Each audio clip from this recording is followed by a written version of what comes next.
Epic Games beat PlayerUnknowns Battlegrounds PUBG to getting a Battle Royale onto Xbox One. But is Fortnite's free add-on any good? In case you missed it, Battle Royale games are very much 2017's success story. H1Z1 continues to attract a decent following. PUBG needs little introduction, and we're eagerly awaiting that title on the Xbox One. There is now also Fortnite, a game we've previously covered, but which recently tagged on a free-to-play Battle Royale mode to the main game.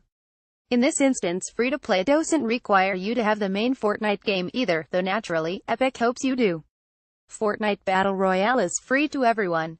It's also pretty good, even this early on. Download at the Microsoft Store. Cute on the outside. When describing the visuals of Fortnite Battle Royale compared to similar titles, it's closer to H1Z1 than it is to PUBG. But it has its own unique style, with a cartoony, cutesy exterior complete with dancing characters. It's a double-edged sword. On the one hand, it could be perceived as a little childish, subsequently being off-putting to some. On the other, it's quite charming and a refreshing change to the pursuit of realism. But this is no baby's first Battle Royale. Epic makes the engine that PUBG uses, and the mechanics of Fortnite are sound. There have been criticisms of copying, but also, it's a Battle Royale game. There are going to be some similarities somewhere. And the fun starts from the get-go, dropping out of the battle bus. It's a bus in the sky, with music pumping out loud.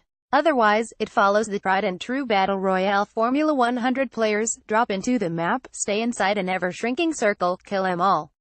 The latest update has introduced the first signs of leveling up, progression and leaderboards, too. Easy to pick up, tough to master. Fortnite Battle Royale is entirely in the third person. There are only brief moments when you'll enter into a first-person view when aiming down sights of scoped weapons. It also doesn't have a free look feature where you can cycle the camera around your character, looking behind while still moving forward. Whether this would be a good addition or not will split opinion. Not having it adds a challenge, since you'll have to work to keep checking your angles, what's behind you, off to the side, or upon that dangerous-looking cliff in the distance. I can't tell you how many times someone has snuck up behind me, shotgun in hand. Fortnite Battle Royale is really easy to pick up and play, but mastering it will take practice. Aiming is hit and miss, and it doesn't help that the latest patch cranks the ad's sensitivity right up. But even sniper rifles are fairly simple to get to grips with since they don't appear to suffer a huge amount of bullet drop. Looting is still a huge part of the game, but in Fortnite you have to be careful about what you carry. You get 5 inventory slots, and that's it. This doesn't account for ammo, but if you want to carry shield potions or medkits, these will take up a slot each. So you have to decide whether you want to be able to heal when things go south or whether you want to carry that kick-ass rocket launcher. Build it up high, build it strong. Building aspects of the main Fortnite game have made it into the Battle Royale mode. This not only helps differentiate from the crowd but adds a new element of strategy in search of outright victory. When you drop into the island, you're armed with nothing but a huge pickaxe. At any time you can use this to smash through roofs, walls, fences, cars, and most aspects of the world around you. This, in turn, harvests 3 resources for you: wood, stone, and metal. Each of these can be used to build structures, perhaps bridging a gap or climbing the side of a cliff, or building yourself defenses for the final shootout. Whatever you build and however you do it, Fortnite had a hook that no other Battle Royale has, and it can change the way you play the game. Towards the final few players, you'll see everyone getting inside a fort or building a giant staircase to the clouds to get a positional advantage over the rest. Any complaints? The map should be bigger. The lack of vehicles is fine as it stands because you can comfortably run the circles without getting hit by the storm. But the fairly small island leaves fewer points to drop in.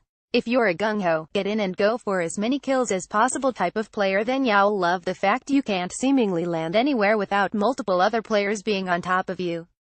If you're a newcomer, it could easily become frustrating very early on. Fortnite Battle Royale doesn't reward patience and survival as much as something like PUBG. It wants you to go in and shoot everything that moves.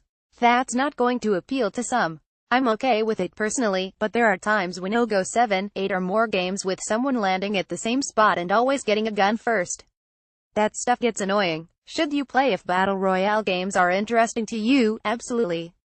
If for no other reason than we're still waiting for PUBG to make its debut on Xbox. Fortnite Battle Royale isn't perfect and it is its own thing in its own way, but most of the time it's great fun. Yeah, I'll have to fight through the frustrating times, and yeah, I'll need to perfect the art of building, but it's kept me coming back for more as it has many others. The fact that it's completely free leaves you no excuse to not try it out. Epic will probably monetize it through the sale of cosmetic items and such, which has just begun with the latest update, but right now it's committing to keeping the core experience free. And that's okay by me. It's also still a work in progress, so it should only get better.